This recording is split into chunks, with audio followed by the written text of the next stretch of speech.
اعوذ باللہ من الشیطان الرجیم بسم اللہ الرحمن الرحیم الصلاۃ والسلام علیک یا سیدی یا رسول اللہ وعلی آلک واصحابک یا حبیب اللہ۔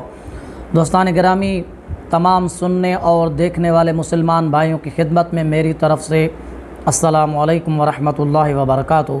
دوستان گرامی، آپ دیکھ رہے ہیں آپ کا اپنا یوٹیوب چینل ڈیلی حدیث۔ انشاءاللہ عز و جل العزیز اس چینل کے اندر آپ کو ہم سب کو سننے کے لیے حضور علیہ الصلاۃ والسلام کی احادیث مبارکہ سننے کو ملیں گی۔ آج جس احادیث مبارکہ کو ہم نے اپنا موضوع بنایا ہے، اس احادیث مبارکہ کے اندر اللہ تبارک و تعالیٰ کے محبوب علیہ الصلاۃ والسلام نے نماز کا تذکرہ بیان فرمایا ہے۔ حضرت ابو ہریرہ رضی اللہ تعالیٰ عنہ حضور علیہ الصلاۃ والسلام کی ذات بابرکات سے نقل فرماتے ہیں کہ حضور علیہ الصلاۃ والسلام نے ایک مرتبہ ارشاد فرمایا کہ کسی آدمی کے گھر کے دروازے پر نہر جاری ہو، وہ آدمی روزانہ اس کے اندر 5 مرتبہ غسل کرے، کیا اس کے جسم کے اوپر باقی میل رہے گی؟ صحابہ کرام رضوان اللہ تعالی علیہم اجمعین نے عرض کیا، یا رسول اللہ، اس کے جسم پر باقی میل کبھی بھی نہیں رہ سکتی۔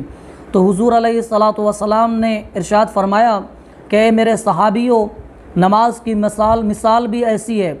میری امت میں سے کوئی بھی شخص 5 مرتبہ نماز دن کے اندر پڑھتا ہے، 5 نمازیں ادا کرتا ہے، اللہ تبارک و تعالیٰ اس کے جسم سے گناہوں کو دور فرما دیتا ہے، اس کے گناہ معاف فرما دیتا ہے۔